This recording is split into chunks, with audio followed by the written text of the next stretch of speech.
I cut my teeth in politics as an organizer in Iowa in the 1980s, and anyone who knows Iowa politics knows Chuck Grassley. He's been around a very long time, and he knows how to play the part of Mr. Folksy very well. Shucks, folks, I'm speechless. But last weekend, Chuck had a spontaneous burst of honesty, and he showed us who he's really working for. I think not having the estate tax recognizes the people that are investing as opposed to those that are just spending every darn penny they have, whether it's on booze or women or movies.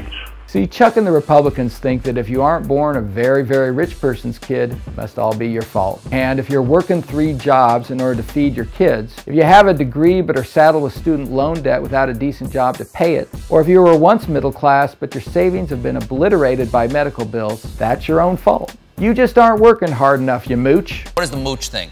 I do think he speaks for his fellow Republicans when he says poor and middle income folks are lazy and stupid. It's the Ayn Rand philosophy of makers and takers, that greed and selfishness are good is the bedrock of GOP policy, from Ronald Reagan to Paul Ryan to Donald Trump. Greed, for lack of a better word, is good.